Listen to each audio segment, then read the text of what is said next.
Doutor Francisco, que alegria te receber aqui nesse bate-papo. Hoje nós vamos falar de física quântica e espiritualidade, de neurociência, teoria holoinformacional da consciência. Doutor Francisco, já há bastante tempo nesse caminho, né, doutor?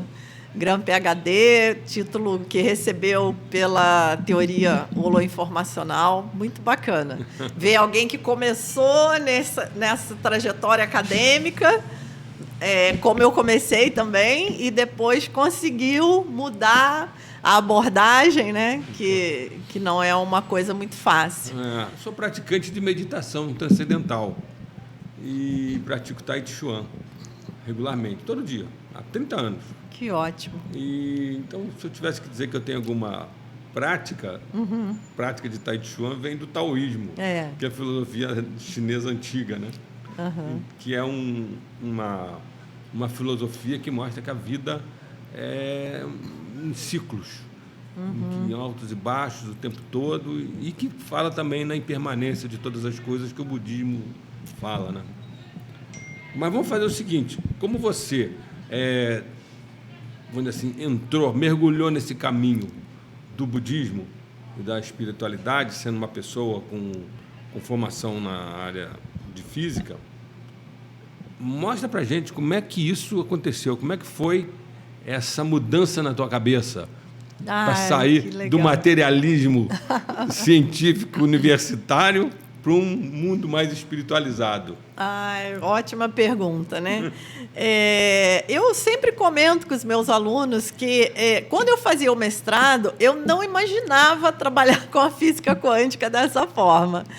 Eu segui uma carreira tradicional, fiz a graduação em física, fiz especialização em ensino de física na Federal do Rio, mas eu sempre tive uma curiosidade com a física quântica, porque eu percebia que ela tinha essa abordagem, né, de uma forma mais sutil, mais profunda do universo.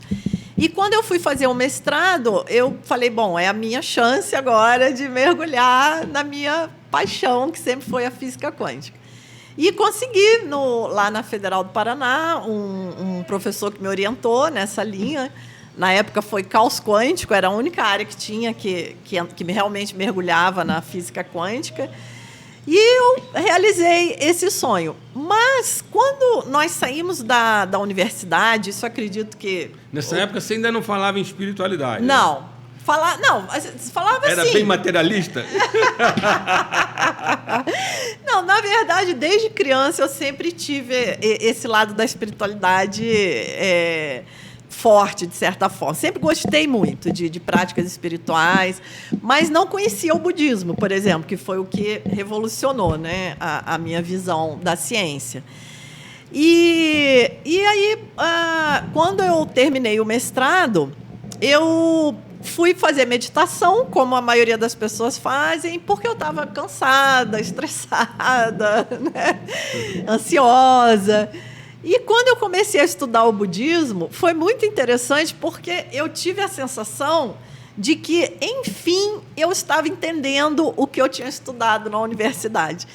Porque, como eu estava dizendo... É um paradoxo, né? É um paradoxo, porque eu não sei se o doutor teve essa sensação, mas acredito que muitas pessoas que vão nos ouvir, nos assistir, vão se identificar com isso. Porque o meio acadêmico parece que ele fragmenta muito o conhecimento, né? E a gente vai estudando aquilo tudo e a gente acaba saindo muito técnico da universidade. Exato. Mas a gente não tem uma visão do todo. A gente não percebe como que aquelas partes se conectam e formam realmente o mais interessante, que é a imagem completa, né, do universo, no caso, de nós que estudamos a física. Então, eu ouvia, lógico, né, estudei dentro da universidade o princípio da incerteza, o colapso da onda, os níveis de energia do átomo de hidrogênio, mas tudo muito desconectado, sabe? E quando eu conheci o budismo, que eu comecei a estudar os ensinamentos e comecei a praticar a meditação, eu comecei a reconhecer as coisas, né? Os insights assim começaram a brotar. E eu recordo, inclusive, agora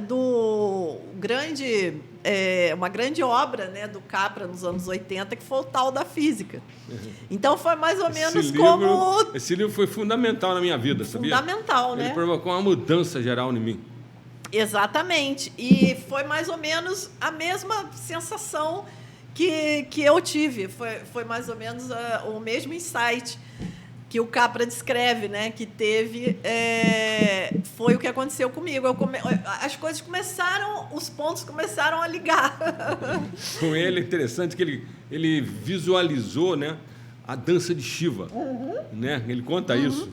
E até a capa do livro, não sei a capa brasileira, mas a capa do livro americano, eles colocam uma dança de partículas subatômicas. Exatamente. E o ensinamento budista, ele vai falar de vacuidade, que a essência dos fenômenos, que os fenômenos são vazios. São conceitos muito abstratos para quem chega numa prática espiritual vindo de um paradigma materialista. Sim. E eu percebia a dificuldade dos colegas em assimilarem alguns ensinamentos. E percebia também que, para mim, tendo já o conhecimento da física quântica, como que era muito mais fácil entender o que o Buda falava há 26 séculos atrás. Não só o Buda, mas vários mestres, né? E aí eu comecei a comentar com as pessoas. Falei, gente, é incrível como o budismo e a física quântica se complementam, como que a física quântica facilita a compreensão do ensinamento. E aí os colegas começaram a pedir, né? Então você explica a física quântica para a gente. E eu falei, gente, como que eu vou fazer isso? Porque eu estudei física quântica em cima de matemática. Eu não posso falar de matemática com vocês, né? E aí eu comecei a criar um material de física quântica para o público leigo, usando imagens, e consegui criar esse material. E esses dias eu estava lendo uma matéria, até sobre neurociência, de uma pesquisadora, que fala que a ciência hoje entende que a neurociência entende que nós temos 7 sentidos e não os 5 grosseiros que a gente conhece, né? Que é audição, paladar, tato, etc. E aí ela diz que quando ela começou esses estudos e foi chegando às conclusões, ela falou, gente, todo mundo precisa saber disso. Aí eu falei, olha, eu sei. Aí quando eu li essa matéria, eu falei, eu sei bem o que é isso, porque foi essa sensação que eu tive. Eu falei, gente, todo mundo tem que saber física quântica. É uma visão muito libertadora do universo, do nosso papel dentro dele, dos fenômenos. E, muitas vezes, nós ficamos limitados por crenças que nós acreditamos serem científicas, mas que, na verdade, nem a própria ciência fala mais disso. Então, além de tudo, em primeiro lugar, nós estamos desatualizados na ciência, começando por aí. Fica se ensinando a física newtoniana clássica exatamente. Do século XVIII, XIX, e em tudo que é universidade hoje no século XXI. Exatamente, né? Exatamente. E as pessoas... E a gente percebe nas pessoas, todos nós, né? Tem uma historinha que eu acho que ilustra muito bem isso, não sei se o doutor conhece. É uma historinha que era uma corrida de sapinhos e todos os sapinhos estavam correndo, tentando chegar na reta final, mas falavam para eles, não dá, é impossível, não tem como. Não tem como completar essa prova. E aí os sapinhos iam desistindo, iam ficando cansados e se machucavam, até que um sapinho chegou no final. E aí falaram, nossa, o que esse sapinho tem de especial, né? Que ele conseguiu chegar no final. Aí, quando foram entrevistar o sapinho, ele era surdo. Então, ele simplesmente não ouviu aquilo e completou. E nós temos isso, nós temos essa coisa que nos autolimita.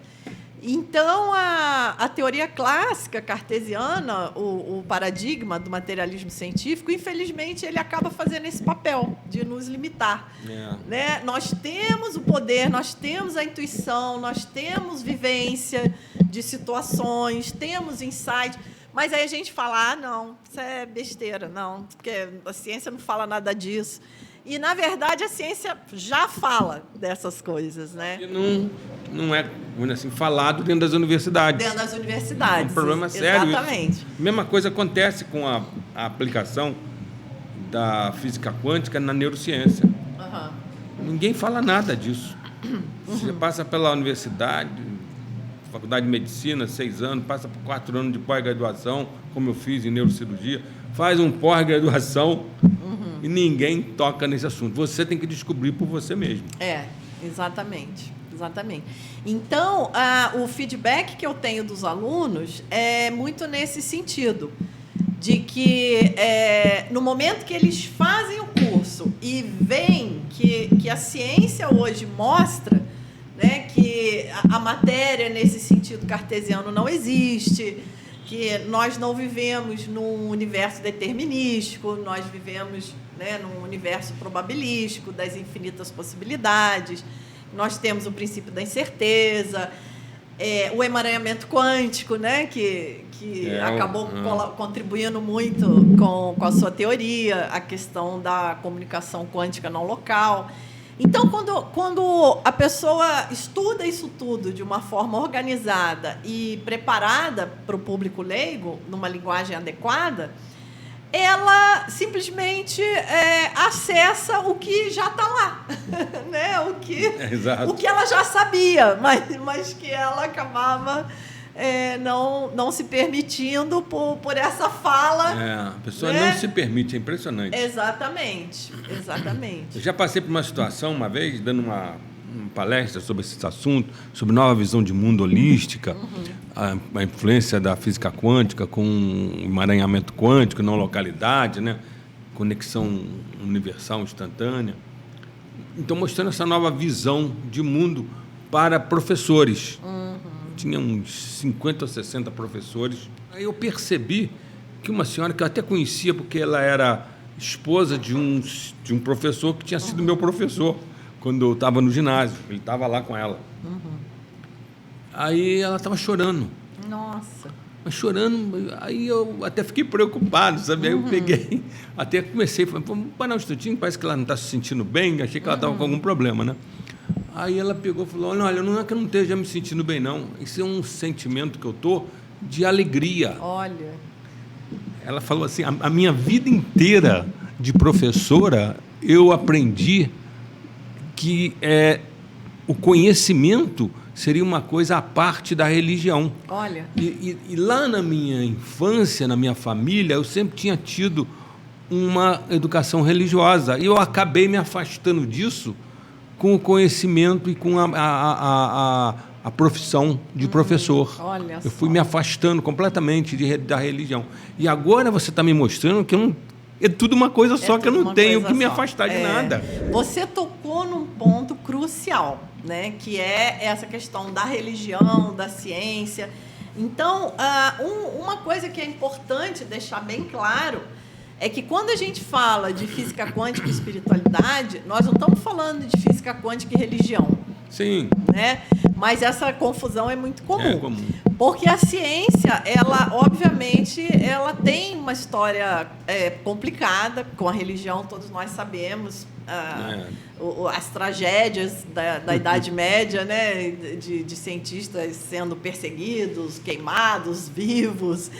Então, isso continua até hoje, só que de outra maneira. De outra maneira, pois é. Então, a questão não é com religião, né?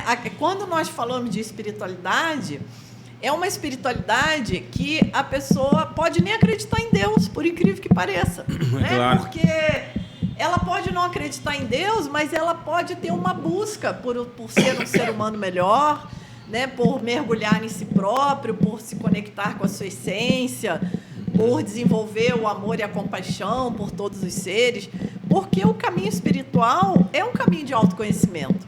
Sim. Então, a nossa espiritualidade é a nossa busca por essa conexão com algo maior. Né? Não está atrelado a nenhuma religião, não está atrelado nem mesmo a acreditar em Deus ou não acreditar. Então, é essa espiritualidade que nós vemos muito clara dentro da física moderna. E a própria neurociência eu vejo que aponta para isso também, né? Como a sua teoria, que você vai falar um pouquinho para a gente, vai direto nessa questão. Então, a física quântica, ouso até dizer que ela é a linguagem do século XXI para falar da própria espiritualidade. Porque a física quântica ela descreve o universo como um todo interconectado. Exato. Que nós temos aí a sua teoria que ainda vem a explicar isso mais detalhadamente. Nos coloca como uma parte do universo que não só nós estamos no universo, mas o universo está em nós. Isso tudo hoje a gente encontra dentro da linguagem científica. A questão do observador, que é crucial na física quântica. Eles montam lá o experimento da fenda dupla, o elétron se comporta como uma onda. Quando eles colocam um medidor em uma das fendas para verificar por qual fenda o elétron passa, o elétron volta a se comportar como uma partícula. Parece que sabia. O elétron sabia que estava sendo observado, né? E a gente brinca, não, que o elétron é tímido. Ele só se espalha se ninguém estiver olhando. Se alguém olhar, ele fica tímido, ele volta a se comportar como uma partícula. Então, é incontestável que nós, como observadores, fazemos parte desse universo. Niels Bohr, que foi um dos principais arquitetos da teoria quântica, ele colocou isso de uma forma muito clara. Não tem como descrever o átomo, a partícula subatômica, sem incluir nessa descrição a maneira como ele está sendo observado, o observador que está interagindo com ele. Então, são conceitos realmente radicalmente diferentes. E que existem em tradições espirituais. Por exemplo, essa unidade indivisível do observador, do processo de observação e do observado, né? Isso aí existe no hinduísmo com o nome de Samhita, que é justamente essa indivisibilidade, essa coisa de você ser o universo. Entendeu? Lindo, você não é separado do universo. Maravilhoso. Quer dizer, 6.000 anos atrás, a gente já estava falando isso. Já estava falando, exatamente. E no budismo também, quando fala de vacuidade, eu falava com meus colegas, todas as pessoas que praticam, em geral, o budismo, têm muita dificuldade com essa questão da vacuidade, porque quando diz assim, os fenômenos são vazios, nós pensamos o quê? No vazio clássico, que é o vazio que não tem nada. Aí não faz sentido. Aí você vai falar, como que é vazio? O negócio está aqui, né? As coisas estão acontecendo. Mas verdade, a física quântica, né, ela vai mostrar que o universo é uma somatória de probabilidades, né? Na verdade, nós temos todas as probabilidades acontecendo ao mesmo tempo. Então, por isso é que é vazio. É vazio não é porque não tem nada. É vazio porque tem tudo acontecendo ao mesmo tempo e não tem nada intrinsecamente sólido, definido. Né? Então, isso aqui é um copo. Isso aqui é um copo, mas esse copo é vazio. Por quê? Porque nós colapsamos um copo aqui, mas você pode usar isso como uma jarra. Você pode usar isso como uma coisa de colocar lápis. Em outras culturas, você pode chegar lá e ver outras pessoas dando um uso completamente diferente para isso, né? Claro. Porque isso aqui é uma somatória de possibilidade. Por isso que a gente diz que é vazio. Porque ele não é intrinsecamente um copo. Ele vira um copo no meu processo de relação com ele. Exato. Mas eu posso ter outro processo de relação com ele e ele ser outra coisa, né? Esse conceito de vazio, ele é dependente de você entender que é vazio se não tiver uma inter-relação. Exatamente. A inter-relação com as coisas... Perfeito. É que... Ele vira copo no momento que eu me relaciono com ele. Perfeito. Aí o doutor Francisco já deu a definição da física atual, né? Porque a física quântica, ela diz exatamente isso, que o universo é um processo de relação. Todo interconectado. Todo interconectado. Então, a física quântica, ela é muito clara nesse ponto. Ela abandona completamente a ideia de um universo existente, fixo, independente do observador, que tenha uma existência intrínseca, né? Ou seja, ele tenha uma existência por ele próprio. Nada tem uma existência por si só. Né? Tudo só ganha existência no processo de relação. Relação, exatamente. E isso deixou todo mundo muito maluco. Muito. Quando isso surgiu, foi nos anos 20, começo da física quântica, né? 20, 30, o pessoal todo tinha, vamos dizer assim, a cabeça da física clássica. Exatamente. Então, eu não me lembro se foi no livro do Bohr ou no livro do Heisenberg, que eles falam de filosofia, né? Um deles falava assim, era como se todo o edifício da física clássica estivesse desmoronando na nossa frente. É verdade. E a gente desesperado para tentar explicar o que era o universo de uma outra maneira. Exatamente, mas é isso que eu vejo mesmo, que a física quântica, ela não deixou pedra sobre pedra. Ela implodiu a física clássica, né? Não sobrou nada. Mas também é importante ressaltar que nós não estamos falando contra a teoria clássica. Claro, a teoria clássica é um caso particular. É um caso particular, exatamente. Ela é muito útil, né? Se nós vamos construir um prédio, até para mandar um foguete para a Lua, nós usamos as equações do Newton. Da física de Newton. Mas o que a gente tem que entender é que o paradigma clássico ele não serve como compreensão de mundo.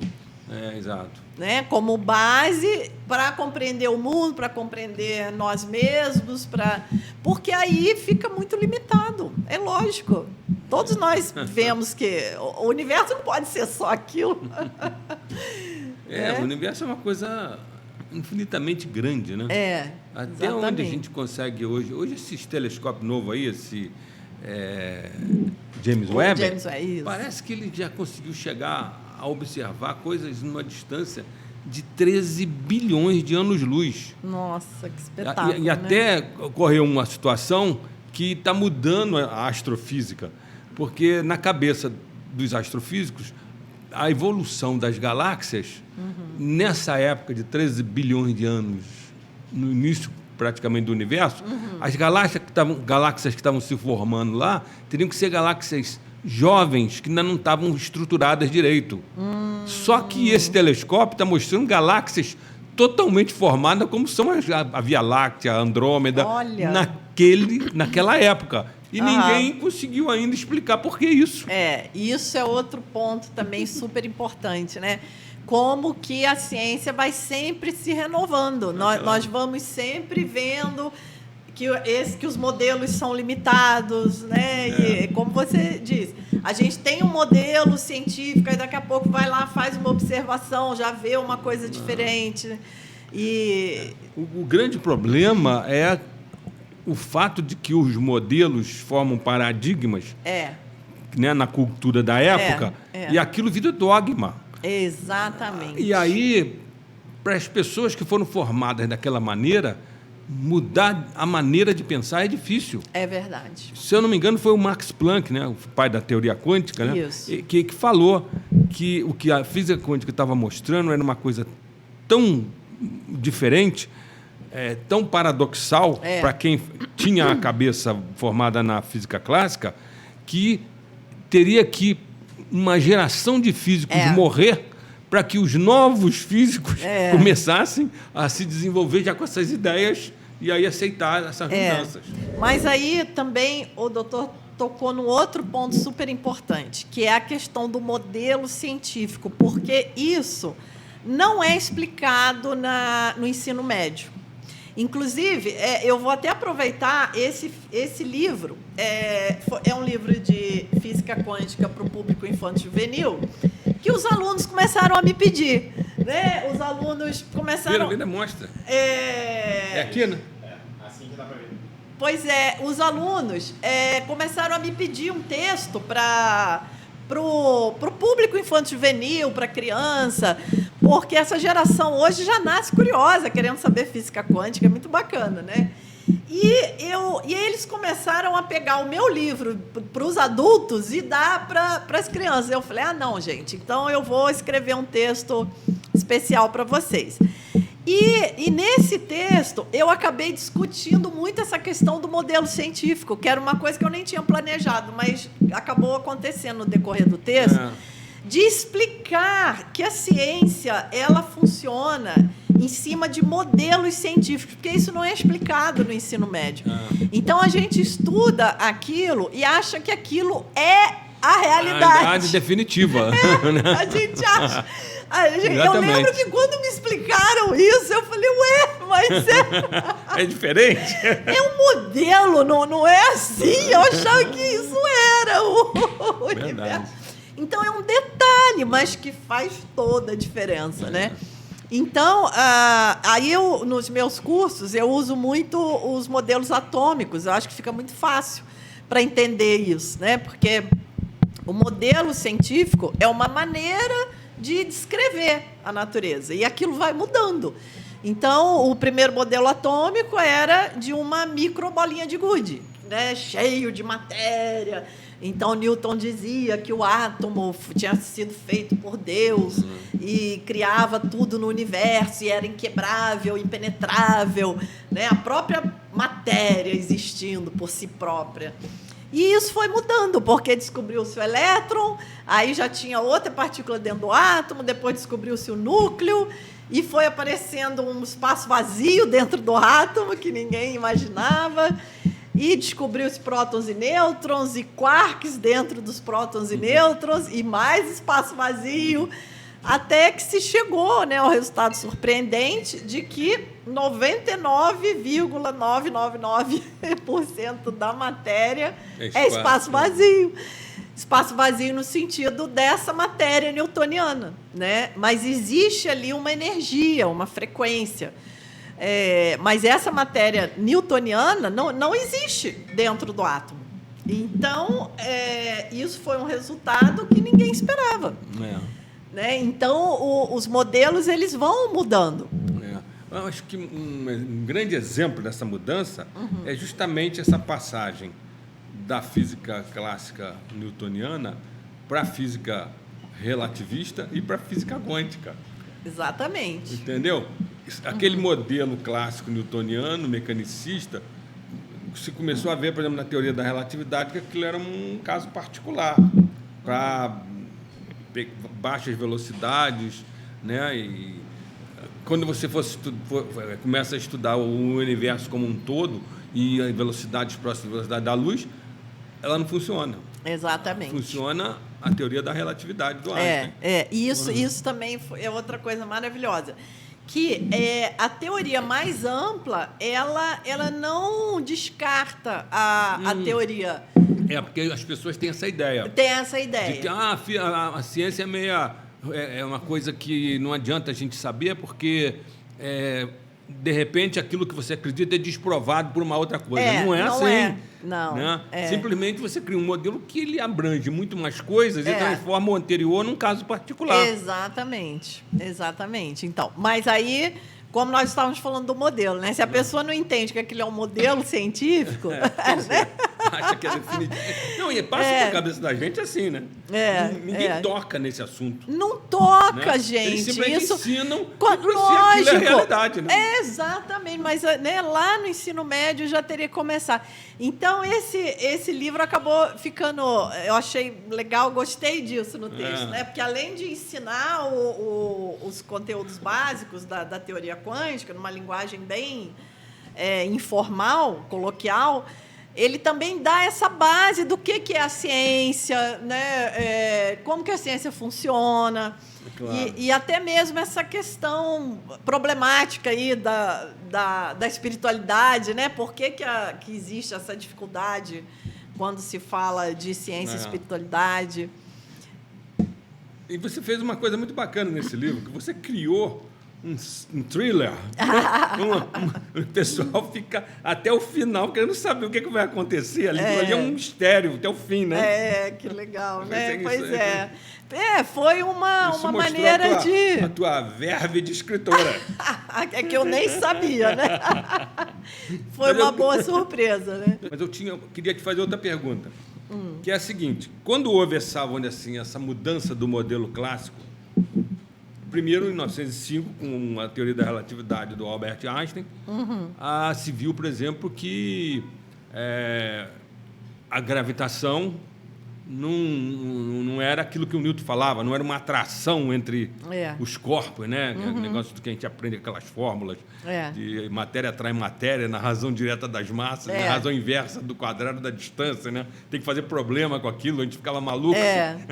Que o negócio é que, na verdade, uma quantidade grande de massa, como uma estrela, por exemplo, ela provoca uma curvatura no espaço-tempo, e aí os planetas que estão em volta dessa estrela seguem aquela curvatura, né?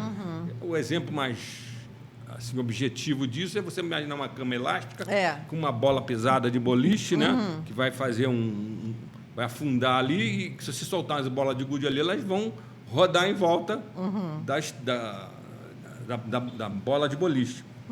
Mas aí, depois, isso foi em 1905, em 1920, aí o Bohr, Schrödinger, Dirac, Heisenberg criaram um modelo novo do átomo e começou a surgir esses paradoxos do tipo da não localidade, né? De informação quântica instantânea, conectando tudo no universo, dualidade onda-partícula. E isso deixou o próprio criador da relatividade meio louco, o Einstein, né? Porque ele, apesar de ter sido um dos que falaram em dualidade onda-partícula, até quando ele ganhou o prêmio Nobel, ele ganhou pelo efeito fotoelétrico. Exatamente. Que mostrava que a luz podia ser partícula e onda ao mesmo tempo, né? Mas aí, quando começaram a falar em não localidade, em emaranhamento quântico, isso implicava em haver uma conexão instantânea que ultrapassava a velocidade da luz, que era a constante fundamental da relatividade, 300 mil km por segundo. Isso. Então, acabou que se desenvolveram, vamos dizer assim, dois grandes mundos na física, o mundo da física quântica e o mundo da relatividade, que não se batem até hoje. É como se fosse uma física esquizofrênica. Né? Exatamente. O Einstein morreu tentando criar essa teoria de tudo, né? Isso que ele chamou de teoria de tudo, ele chamava de teoria do campo unificado. Isso, né? Exatamente. Morreu na época, acho que nos anos 50, sem ter conseguido isso. Isso que eu queria te perguntar, então. Essa dicotomia, como é que você vê isso hoje? Olha, eu acho... O que está acontecendo no século XXI, tentando criar uma conexão entre a relatividade e a física quântica. Hoje tem tentativas, né? A gravidade quântica é uma tentativa. É o santo grau da física isso, né? A equipe que conseguir... Vai ganhar o prêmio Nobel. Tem que aparecer um novo Einstein. Exatamente. Então, a teoria das cordas já fez uma tentativa né, de fazer essa unificação. Daí veio a teoria M. E agora tem essa linha da gravidade quântica. Mas eu vejo que a grande saída para a compreensão do universo é realmente quando a gente coloca a espiritualidade, traz a compreensão da espiritualidade de forma complementar na ciência, né? Porque Niels Bohr também trouxe o princípio da complementaridade, justamente quando... houve esse desespero dos físicos, né? Como você estava dizendo. Como lidar agora com a dualidade onda-partícula? Imagina a cabeça dos físicos, né? Tem acreditar em partícula. E agora o elétron é uma dualidade onda-partícula. Como que a gente vai trabalhar com isso? Pior ainda, como pode ele, no laboratório de física quântica, a tua consciência ser o que desencadeia a materialização do elétron ou do fóton ali no teu monitor. Exatamente. Se você não observa ou mede, não acontece nada. Né? Como o Heisenberg gostava de falar, tudo existe no mundo potencial. Exatamente. Que é um mundo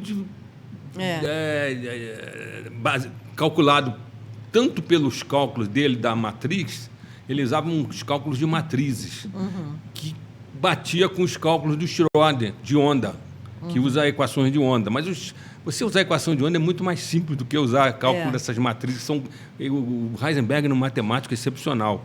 Então, ele conseguiu... Mas aí, quando os dois viram que as coisas eram idênticas, se batiam, se passou a se entender, então, que só na hora que o observador mede, observa o fenômeno, é que o fenômeno ocorre. De um mundo que potencial... Que foi o que nós estávamos falando aqui exatamente, no início.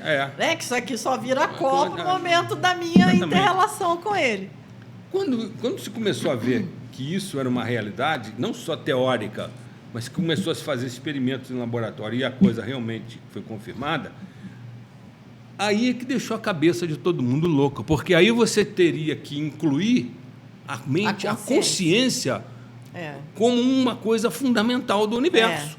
Como matéria, espaço, tempo, carga elétrica.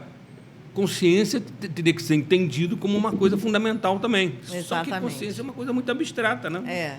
Exatamente. Isso alucinou todo mundo.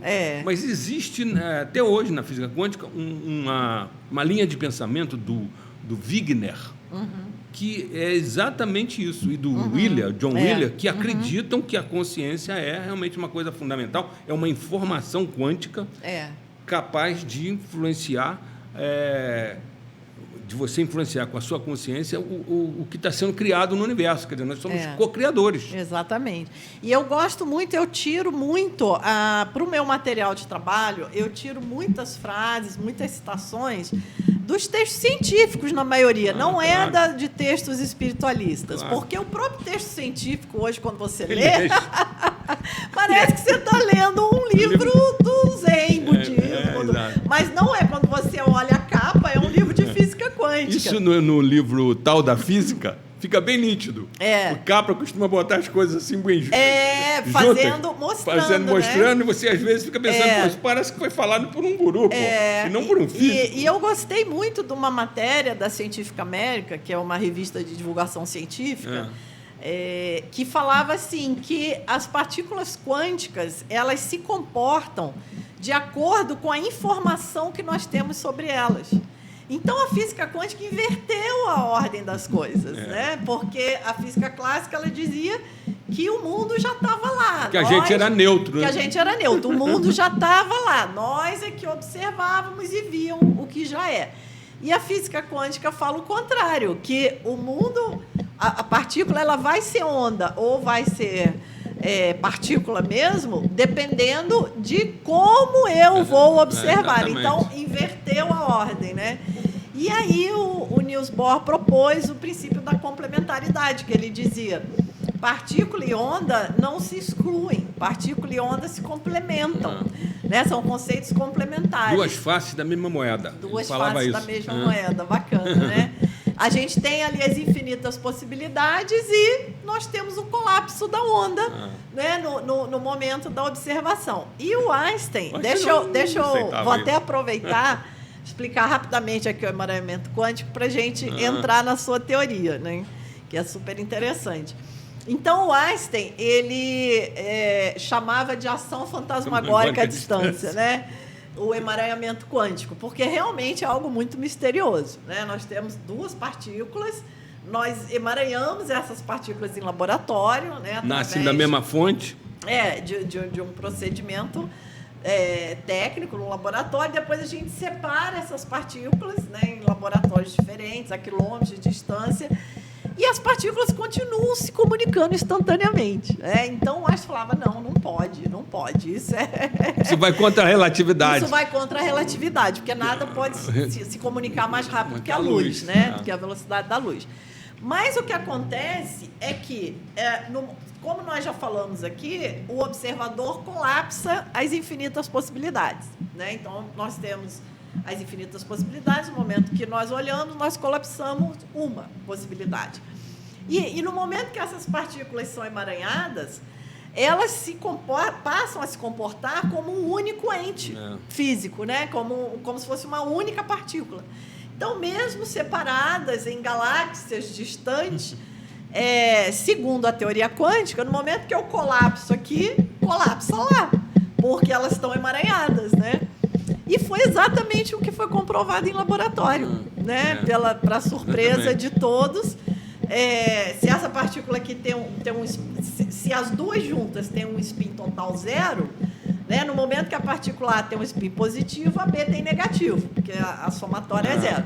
Mas aí, se eu inverto o spin da partícula A, muda o sinal, a B também muda instantaneamente. Pode estar lá do outro lado da galáxia que acontece isso. Exatamente. E isso é comprovado em laboratório, gente. Claro. Né?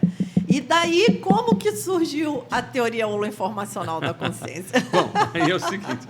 Bom, isso tudo que nós estamos conversando, vamos dizer, eu estava lendo, estudando tudo isso e, ao mesmo tempo, estava lendo e estudando o problema da consciência. Até nos anos 90, acho que 95, 6, começou a sair uma revista internacional lá do Núcleo de Estudos da Consciência da Universidade do Arizona, editada pelo Hameroff, que criou até uma teoria da consciência baseada em microtúbulos neurais, e ele é um anestesista. E essa revista, chamada Journal of Consciousness Studies, começou a publicar trabalhos que não eram aceitos para publicação nas revistas científicas comuns, justamente por causa de colocar, às vezes, o problema da consciência como uma coisa mais fundamental. Bom, aí eu comecei a estudar isso na parte de neurociência, porque eu comecei a ficar muito intrigado com o seguinte: eu passei pela faculdade e nunca ouvi falar em física quântica aplicada à neurociência. Eu já estava lendo essas coisas e comecei a ficar assim, mas não é possível, gente. A física quântica está mudando tudo. De tal maneira que hoje se diz que mais de 60% de todas as tecnologias que existem hoje são fundamentadas na física quântica. Como que pode, então, não se usar esse conhecimento para tentar explicar o funcionamento do cérebro? Tem alguma coisa aí, né? Aí aconteceu que eu acho que eu estava no primeiro ano de residência ou no 6º ano, eu nem me lembro mais.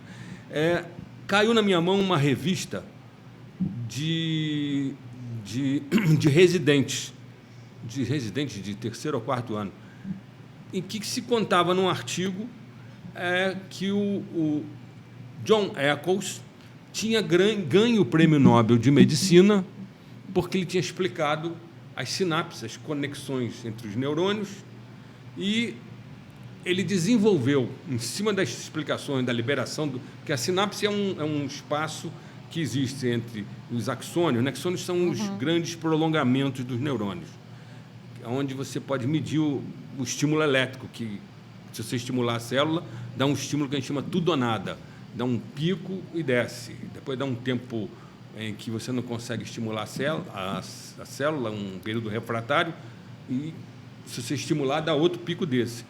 Isso não é o que a gente detecta nos eletroencefalogramas. Não são essas ondas desse tipo, tudo ou nada. No encefalograma, a gente detecta oscilações, ondas, alfa, gama, beta, teta. E aí, esse troço sempre deixou todo mundo meio preocupado. Nós não estamos detectando aqui o que os neurônios estão transmitindo, o que os axônios estão transmitindo. Na ponta dos axônios, então, tem a conexão com uma outra célula, chamada de sinapse, tem uma fenda de alguns microns, chamada fenda sináptica, e no final dos axônios tem umas vesículas que são cheias de neurotransmissores, né? Mensageiros químicos, como serotonina, dopamina, você já ouviu falar nisso tudo, encefalinas. Quando o estímulo elétrico chega na ponta do axônio, então, há um fluxo de cálcio para dentro da célula que faz com que essas vesículas se abram para a fenda sináptica, liberem essas moléculas de neurotransmissores que vão, então, estimular receptores na célula seguinte. Então, uma transmissão no sistema nervoso, ela é eletroquímica. elétrica e química ao mesmo tempo. Por isso ela é até muito lenta. Por isso que nós somos tão lentos em relação aos computadores que processam a velocidade da luz. A gente processa a 110 metros por segundo, mais ou menos, 120 metros por segundo. Bom, então, o Sir John Eccles mostrou que a liberação desses neurotransmissores na fenda sináptica obedecia à equação de Schrödinger. Era uma coisa probabilística baseada na equação de Schrödinger. Ele se juntou com um físico chamado Frederick Beck, e aí desenvolveram, então, uma teoria que ele chama de dualista interacionista, em que ele mostra que esse lado da liberação do neurotransmissor e da conexão com a célula seguinte, formando umas redes bem densas de fibras finas, que isso aí é o lado físico da coisa. Ele chamou esse conjunto de dendron. E aí ele propôs, junto com esse físico, que tinha que haver os psíquons, que estariam relacionados mais com o lado mental, mas que não poderiam ser sítios físicos, partículas físicas, porque esse negócio de você dizer que a mente interage com a matéria seria uma coisa que violaria os princípios da termodinâmica, né? De preservação, né, da energia. Mas aí eles começaram a mostrar o seguinte: nos laboratórios de física quântica, você faz experimentos em que a coisa só se materializa, por exemplo, o elétron só se materializa quando você está tentando observá-lo, na hora que a consciência entra na jogada, né? Na hora que você observa ou mede. Então, eles fizeram a seguinte proposta: os psíquicos seriam, como na física quântica, isso é explicado através de campos de probabilidade, né? A equação de Schrödinger mostra que o colapso, que a gente chama, né, da função de onda, a função de onda é probabilística, né? Então, são campos de probabilidade que podem ser calculados pela equação de Schrödinger. Aí eles propuseram o seguinte: então, os psíquicos são campos de probabilidade que devem existir. Aí eles até elaboraram, não vou entrar em detalhes aqui, umas áreas em que poderiam existir esses psíquicos, e que aí a intenção da mente, tal como no laboratório de física quântica, desencadeia, então, o fenômeno físico lá nos dêndrons. Esses psíquicos seriam campos de probabilidade relacionados com a intenção mental, que desencadearia, então, lá nos dêndrons, a liberação dos neurotransmissores. Então, quando eu vi isso, falei, poxa, isso é outra coisa, isso aí ninguém ensina isso nas faculdades, né? Estava se explicando uma coisa completamente nova em termos de ciência, né? E aí eu peguei e fui estudar esse cara. Na época, para estudar isso era difícil, né? Você não tinha internet nos anos 70, 80, você tinha que ficar procurando que nem um maluco, pô, entrando em contato com os caras, pedindo para mandar trabalho para você, pô. E o Eccles chegou até a me mandar um trabalho. Mas aí eu tomei conhecimento do trabalho do Dr. Karl Pribban, neurocirurgião, neurocientista de Stanford, que mostrou o seguinte: esses campos de probabilidades, isso aí vamos dizer assim, são ondas que interferem umas com as outras, né? E também quando ocorre a transmissão elétrica nos axônios, né, ocorre uma interferência de ondas de toda a rede que está ali, uns com os outros. Isso forma um conjunto de interferências de ondas.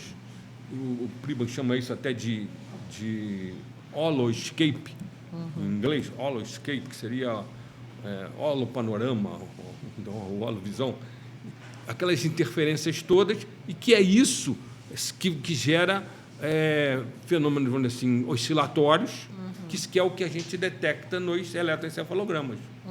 Nós estamos detectando as interferências dessas ondas, criando oscilações. E o Pribban começou a fazer uns trabalhos para poder medir isso, quantificar isso. E ele conseguiu, aplicando determinadas equações relacionadas com ondas, ele conseguiu mostrar que você poderia pegar essas ondas e aí medir a misturada toda das ondas através de umas equações que dão a resultante. Uhum. Essa resultante permite você, então, ter uma ideia do que está acontecendo realmente lá no interior do seu sistema nervoso. Uhum. Mas essas equações são possíveis de serem invertidas. Você pode dar resultante e voltar para as ondas iniciais que se misturaram e criaram a resultante. Isso foi feito por um cara chamado Dennis Gabor, que ganhou até o prêmio Nobel por desenvolver a matemática holográfica. Por quê? Porque quando você faz essa inversão, sai da resultante para as ondas iniciais, você volta de novo a uma situação que seria a realidade, vamos dizer, a partir da qual a coisa foi feita. Uhum. Só que aí você gera um padrão holográfico, né? Um sistema holográfico. Isso foi... O Gabor fez isso em 49. Acho que ele ganhou o prêmio Nobel lá pelos anos 70. Mas o que acontece, então, é o seguinte: é possível você entender que no seu sistema nervoso ocorrem fenômenos holográficos. O que é fenômeno holográfico? São fenômenos baseados em sistemas em que cada parte do sistema contém a informação do todo. Então, isso permitiu ao Pribram ter um estalo, porque ele era um cara que tinha, junto com o Lashley, lá nos anos 30, ele trabalhou, quando era residente, na redação final do trabalho do Lashley, passou anos e anos e anos tentando localizar a memória no cérebro e não conseguiu. Uhum. No final, ele deu uma declaração dizendo que a memória não existia no cérebro, porque ela não estava localizada em lugar nenhum. Ele estudou tudo que é animal, partiu pedaço do cérebro, inverteu o pedaço de cérebro no lugar errado e tirava os pedaços do cérebro, estimulava o que restava em vários tipos de animais e nunca conseguiu resultado para explicar o engrama que eles falavam, que era o locus da memória, né? Uhum. Como o Pribram tinha participado desse estudo, ele tinha isso na cabeça. Mas a memória tem que estar em algum lugar. Quando ele viu esse negócio do Dennis Gabor, explicado matematicamente e tecnologicamente na revista Scientific American, nos anos 60, em que ele viu que tinham criado um holograma, um sistema tecnológico que estava gerando hologramas e que cada parte continha a informação do todo, ele teve um estalo falando, pode ser isso. Uhum. Que esses fenômenos holográficos estão ocorrendo no cérebro e a memória, então, não está em lugar nenhum, ela está distribuída. Ela está no cérebro todo ao mesmo tempo. Né? E aí ele passou o resto da vida dele desenvolvendo, experimentalmente, ele sempre foi um cara de laboratório, uma teoria que ele chama, no início ele chama de teoria holográfica do funcionamento cerebral. Mas aí um dia, depois ele mudou. Muitos anos depois ele passou a chamar de teoria holonômica. Na verdade, é a mesma coisa. Eu perguntei para ele, um dia que eu trouxe ele aqui no Brasil, umas conferências aqui no Rio, eu perguntei, por que você mudou de nome de holográfica, que é um negócio que as pessoas falam mais, né, para holonômica? Ele virou para mim e falou assim, olha, eu não aguentava mais encontrar com os colegas e os colegas virarem, porque naquela época só se fazia holograma com laser. E os colegas viravam para ele e falavam, Pribram, isso é maluquice sua, isso não existe, laser no cérebro. Eles associavam só ao laser, né? Mas você sabe que você pode fazer holograma com todo tipo de onda, né? Bom, aí quando eu vi isso, eu fiquei empolgadíssimo. Aí comecei a ler o Pribram e aí entrei em contato com ele. E quando eu entrei em contato com ele, comecei a aprender isso mais profundamente, eu descobri também que havia uma teoria holográfica, quântico-holográfica do universo, desenvolvida pelo físico David Bohm. E que essa teoria quântico-holográfica ela está tendo, hoje em dia, uma quantidade enorme de comprovações, principalmente com esses telescópios espaciais, mostrando que o nosso universo realmente é holográfico, em que cada parte do universo contém informação do todo. Aí eu tive um insight, um estalo, sabe, uma iluminação, quando eu comecei a conectar as coisas. Eu falei assim, bom, se o cérebro tem um funcionamento holográfico, e o holográfico é quântico, a base do holograma é quântica, e essa distribuição da informação holográfica, ela é não local. Ela é... Aliás, isso é uma coisa interessante, porque a gente não tem noção, mas isso ocorre o tempo todo em cima da cabeça da gente. A gente está vivendo num mundo cheio de ondas eletromagnéticas, de internet, de rádio, de televisão, o tempo todo. Então, existe uma rede, vamos dizer assim, em volta do planeta, de interferências de ondas. Essas interferências permitem a criação de um padrão holográfico. É verdade. E devido a isso, é que as informações são distribuídas. Quando você liga a sua televisão e recebe ali um canal, TV Bandeirantes, por exemplo, a TV Bandeirantes não está transmitindo uma coisa específica para o teu aparelho. Ela está transmitindo uma difusão, que a gente fala, né? Broadcasting, né? Difusão de ondas, e essas interferências todas são de padrão holográfico, em que cada parte do sistema contém a informação do todo. Então, basta você botar na frequência certa, que você pode estar aqui, pode estar no Rio Grande do Sul, pode estar em Roma, que você acessa a mesma informação. É verdade. Ela está distribuída. Fica mais fácil, né? Toda a informação está em todo lugar ao mesmo tempo. Isso acontece em cima da cabeça da gente, a gente não tem noção disso. Né? E aí, só agora complementando, que você falou de não localidade, que eu expliquei aqui no início o emaranhamento quântico, eu esqueci de chegar à conclusão, que é a não localidade. Né?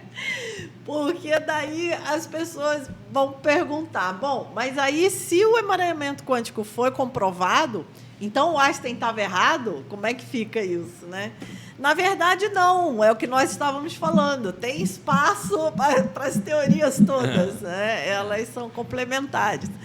Então, na verdade, o que se descobriu é que é um outro tipo de fenômeno. Né? A velocidade da luz, ela continua sendo válida, né? Esse limite da velocidade da luz. Mas o que se descobriu é que existe um outro fenômeno que ainda não era conhecido, que nós chamamos de não localidade, que é essa comunicação além de espaço-tempo. Aí é que vem a quebra do paradigma mais uma vez. Mais uma vez, exatamente. Porque a física clássica, ela vai pensar em termos de espaço-tempo, e acabou. Né? O espaço-tempo é o que existe de mais básico, né, no universo. E a física quântica vai além. Ela vai mostrar que existem fenômenos que ocorrem além de espaço-tempo. Exato. Então, o espaço-tempo não é mais um limite. E esse tipo de fenômeno nós chamamos de não locais, de não localidade. Ou informação quântica não local. Exatamente. Quando o Hiromi Umezawa foi o cara que criou a teoria do campo quântico, que parece que hoje é a coisa mais fundamental da física, que engloba todos os outros tipos de campo, gravitacional, eletromagnético, nuclear, num modelo lá matemático. Mas aí, nesse modelo matemático, surgiu essa coisa de que a informação quântica estaria fora do espaço-tempo. O campo quântico não está no espaço-tempo, ele está fora do espaço-tempo. E ele é baseado em informação quântica não local. E hoje se sabe que esse negócio do vazio, da vacuidade, do vácuo do espaço, na verdade, isso é um pleno de energia. É um pleno, exatamente. Cheio de energia de campo quântico. E que outra coisa, eu vi o vácuo quântico, ele é tudo menos vazio. Vazio, exatamente. Eu vi uma fala do Dirac que eu fiquei impressionado. Ele falando o seguinte, que nesse vácuo, entre aspas, que é um pleno de energia, surgem e desaparecem partículas, que foram chamadas até de partículas virtuais, mas que alguns falam que é besteira, que isso são as mesmas partículas, mas chamam de virtuais porque elas aparecem e desaparecem em trilionésimos de bilionésimos de segundos. E vão para uma área misteriosa do universo que ninguém sabe para onde. Elas aparecem e desaparecem para onde. Né? E que essa esse fenômeno só conseguimos saber que ele existe porque, na hora que essas partículas aparecem no nosso universo, elas provocam alterações no nosso universo. Exatamente. Assim, material. E aí, com isso, você então sabe que ali está aparecendo e desaparecendo essas partículas. Tudo aparece e desaparece em bilionésimo de trilionésimo de segundo. É um negócio assim, inacreditável, né? Uma velocidade dessa, né? Mas aí, com isso tudo na cabeça, eu então falei que, então pode haver uma conexão e que dá para você mostrar até que existe uma analogia matemática. Porque se no cérebro você tem fenômenos holográficos e quânticos ocorrendo, você tem essa informação quântica no local, que é instantânea e que espalha para o universo inteiro instantaneamente. Se o universo é quântico holográfico, então essas duas fontes estão se comunicando, se interpenetrando. Né? No cérebro, isso ocorre a nível celular, né? Em volta das células, que é um nível microscópico. No universo, isso ocorre a nível atômico, subatômico. Então, e a matemática é a mesma. Dá para você mostrar que a coisa existe. Isso levou...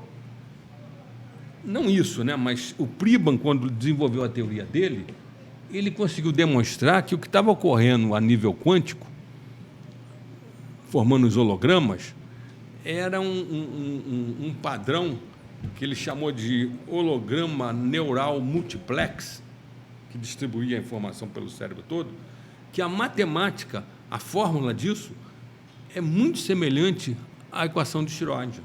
Olha que interessante. Isso não é uma coincidência, é porque as coisas são as mesmas. Exatamente. Né? Tanto na física, na microfísica, quando eu percebi que havia essa possibilidade de conexão, eu falei, então existe uma informação quântica que faz essa conexão do meu cérebro com a estrutura do universo. Como isso é uma informação universal, vamos dizer assim, eu criei o termo holo-information, né? Holo-informação, para dizer que é uma informação total, integral, né? Que conecta tudo no universo e o nosso cérebro, com esse funcionamento quântico holográfico, se conecta com esse universo. Como no cérebro ainda existe as redes neurais clássicas também, que são mecanicísticas, entendeu? Toda essa informação quântico holográfica precisa passar por um processo de informatização de moléculas, de proteínas, de íons dentro das células, que permite estimular a informação mecanicística. Porque o que a gente percebe no nosso organismo é uma influência dessa informação mecanicística, do sistema nervoso atuando sobre os órgãos.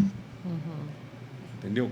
Tanto que quando a gente fala, às vezes me pedem para falar de cura quântica, quem começou a falar nisso foi o Deepak Chopra. Eu falo o seguinte, gente, você tem que entender que cura quântica não é uma coisa milagrosa, que só porque você está falando que é quântico vai provocar a cura da pessoa. A coisa não é assim. Você tem que entender como tudo isso funciona dentro daquilo que é o organismo humano. Né? Então, você tem que entender que é preciso que o que acontece a nível quântico, por exemplo, desencadeado por uma meditação profunda, que a gente sabe hoje que quando você medita, você sincroniza as ondas cerebrais entre as várias áreas do cérebro, entre os dois hemisférios, e elas vão ficando cada vez mais sincronizadas. Então, ali havia uma mistura de ondas, alfa, delta, teta, gama, aquilo vai juntando, às vezes, principalmente dentro de uma faixa teta. Aí você vê todo o cérebro mais ou menos pulsando na mesma faixa de onda nos mapeamentos cerebrais. Quando isso acontece, você facilita, otimiza o tratamento holográfico da informação. Olha, que maravilha. Então, né? Faz você fazer a conexão.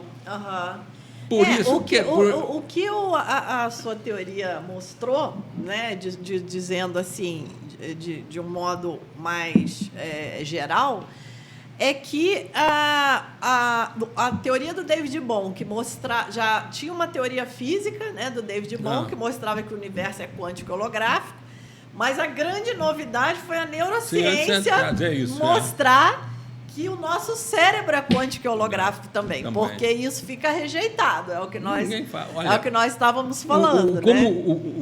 Quando o Sir John Eccles mostrou que existe fenômeno quântico na sinapse, ele chamou a teoria dele, dos psíquicos e dos dendrons, de teoria dualista e interacionista.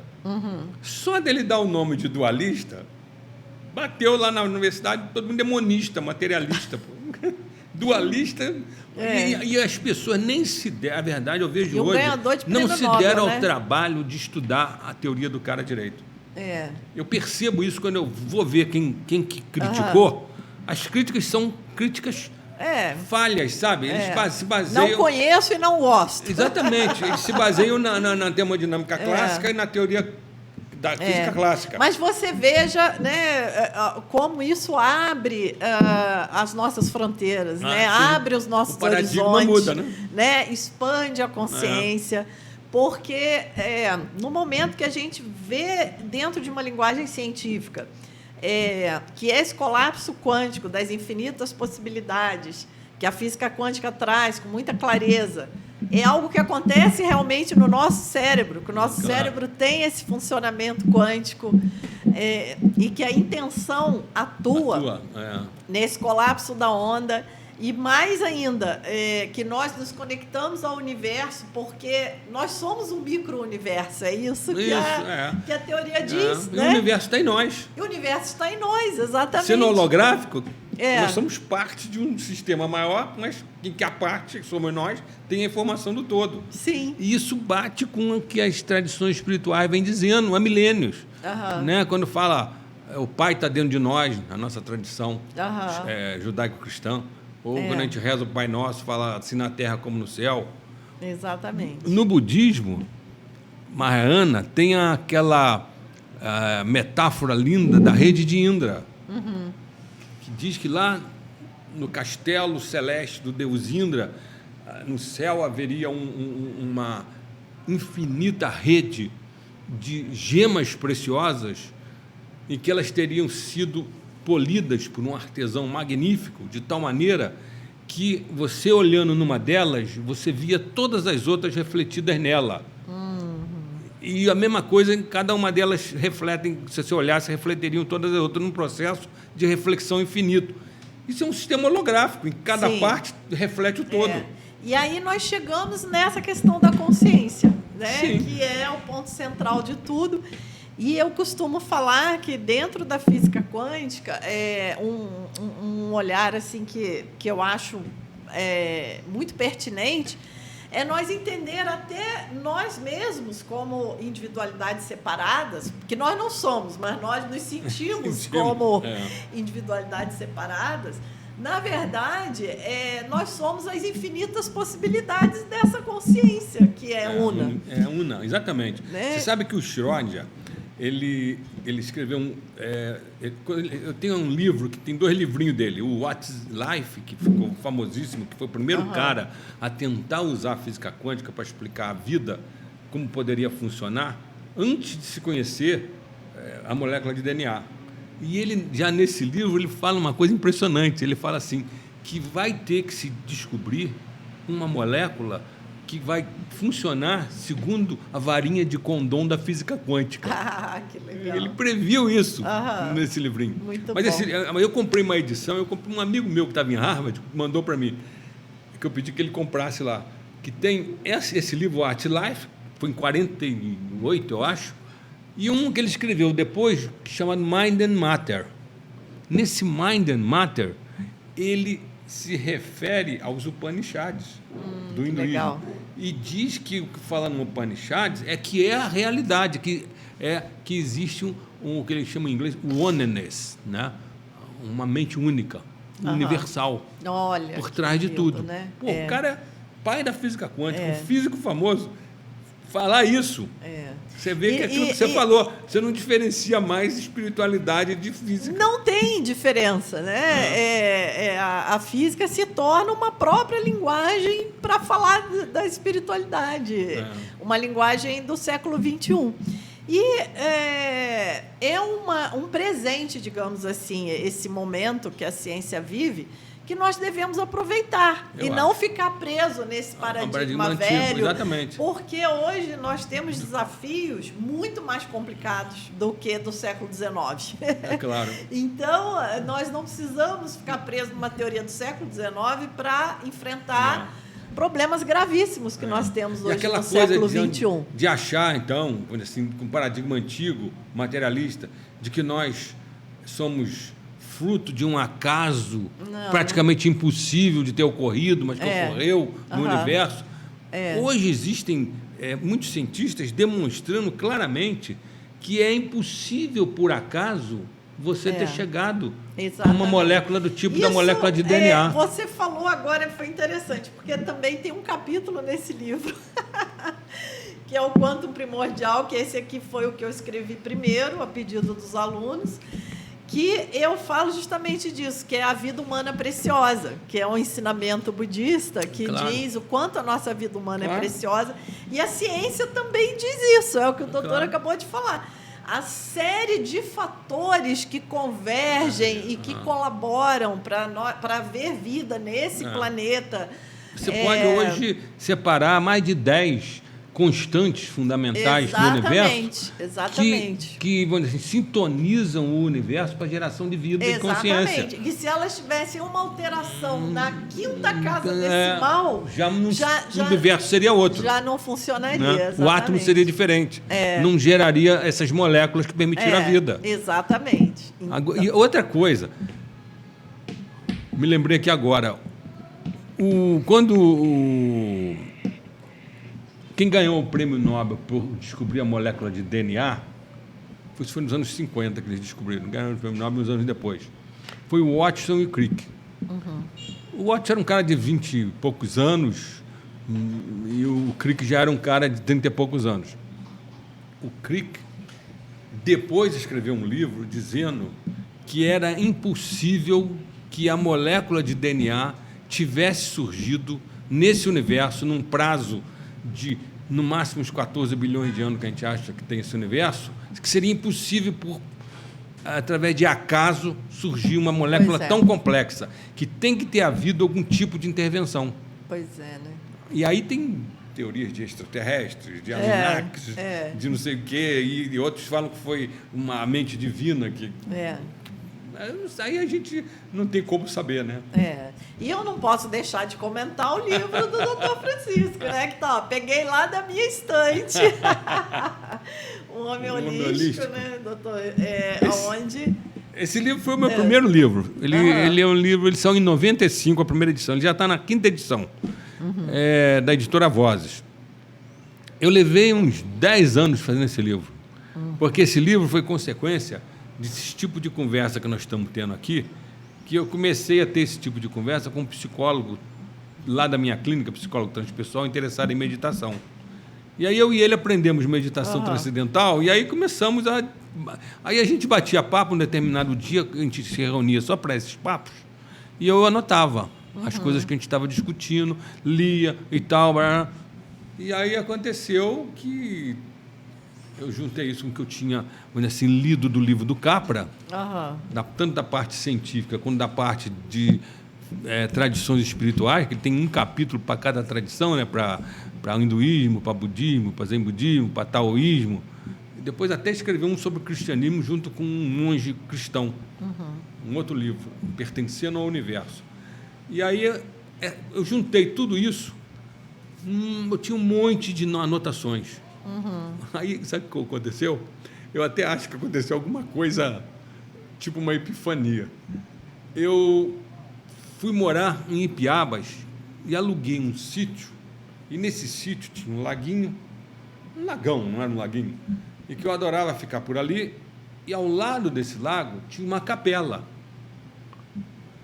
talvez desse tamanho aqui. E essa capela tinha aqueles bancos tinha um altar e tal. E aí, um dia, eu querendo sistematizar tudo isso que eu já tinha levantado, eu falei, poxa, mas eu precisava separar isso direitinho. Aí me lembrei da capela, entrei na capela e fui botando os bancos, esses bancos que estavam em fila, comecei a botar assim, tudo encostado na parede. Então, em volta toda, ficou aqueles bancos. Aí, ali, eu fui botando as matérias, separando, essa tem que ser para cá, essa para cá, como se fosse capítulo do livro. Ah, que legal. E aí, no final, quando eu vi aquilo, estava montado um livro ali, entendeu? Olha. Dentro de uma capela. Olha, tá vendo? A minha mulher, que é muito religiosa, falou, você teve uma influência divina aí que te fez montar esse negócio e fazer esse livro. Que legal.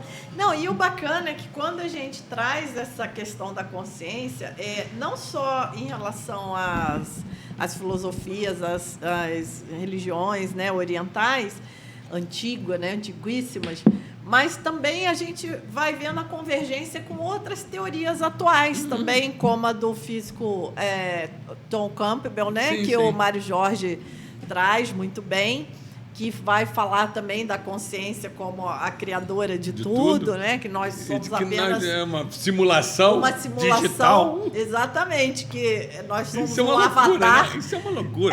É uma loucura. É um modelo também. É um modelo, claro, né? Exato. É uma maneira também de compreender. E aí, já aproveitando, vamos convidar o pessoal, né? Que nós estamos... Sim. Fala do nosso encontro. Então, atendendo a pedidos, né, vamos oferecer um encontro presencial em junho, nos dias 16, 17 e 18, em Volta Redonda, próximo ao Rio. No Hotel Bela Vista, que é maravilhoso. Mas é uma delícia mesmo, né? Um hotel muito especial, rodeado pela natureza, né? Um casarão antigo, reformado. E ainda conseguimos um pacote excelente para quem for participar do evento, ficar hospedado no próprio hotel. Daí, gente, entre em contato. Quem estiver assistindo esse bate-papo, entre em contato aí pelos comentários que nós divulgamos o link para vocês. Vai participar a Eliane, falando de física quântica e consciência.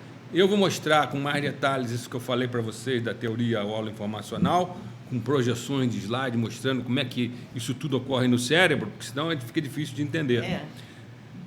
Vai participar o Mário Jorge, com essa visão de simulação digital que seria o nosso universo. Isso, do Tom Campbell. Teria uma fonte, uma consciência-fonte por trás disso tudo, manipulando tudo. Muito interessante.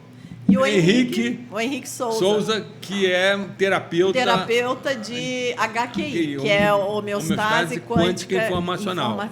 Que vai trazer a parte mais prática, mais de aplicação, né, dessa visão toda para a nossa cura, para a nossa saúde. E vai ser um workshop, né, teoria e prática. Então, vamos ter as práticas também, exercícios para assimilar esse conhecimento, né? Então, achei muito legal que o Mário Jorge colocou lá na página. A única coisa que você tem que trazer é uma mente aberta. É verdade. Não é preciso nenhum pré-requisito. O material todo é numa linguagem muito acessível. E você só tem que trazer uma mente aberta para que você não seja o mesmo depois dessa vivência. É muito... eu acho que é muito interessante isso, essa coisa da mente aberta, porque hoje, como é uma nova geração de pessoas, isso é mais fácil. Entendeu? É verdade. Né? Mas você sabe que eu tenho muitos alunos que já estão aposentados, e é muito interessante porque eles dizem que agora eles encontraram o que eles buscaram a vida inteira. Que era uma abordagem da ciência num paradigma mais amplo. Porque quando nós buscamos a ciência, nós queremos uma compreensão mais profunda do universo, de nós mesmos. Nós não queremos só tecnologia, não queremos só saber como as coisas funcionam, né? E eu fico muito feliz que essas pessoas, nem que sejam no finalzinho da jornada delas, né, ainda estejam conseguindo isso. Então aproveitem, gente. Aproveitem. isso tudo que a gente conversou, isso tudo que a gente está tentando mostrar nos nossos livros, na verdade, isso hoje permite você ver a espiritualidade de uma forma mais informada, de uma forma mais científica. Mais estruturada, que a espiritualidade não é um misticismo, exatamente. Uma viagem astral. Exatamente, não é isso. É possível você entender de uma forma lógica, científica. Né? Existe um ditado de um sábio indiano contemporâneo, aquele Sri Aurobindo, que ele fala um negócio muito interessante. Ele fala, olha, vocês vivem numa época excepcional, num mundo maravilhoso, em que, pela primeira vez, a gente vai estar vendo o espírito ser influenciado pelo conhecimento e o conhecimento fazendo... Influenciar o espírito também, né? Que coisa linda. O espírito linda. influencia o conhecimento e o conhecimento influencia o espírito. É verdade isso. É verdade, é isso mesmo. Então, que bom, doutor Francisco, esse bate-papo. Papo ótimo, né? Ótimo. Gente, espero que vocês tenham gostado, que tenha aberto um pouco aí a percepção. É isso aí. Então é isso. Obrigada. Até a próxima.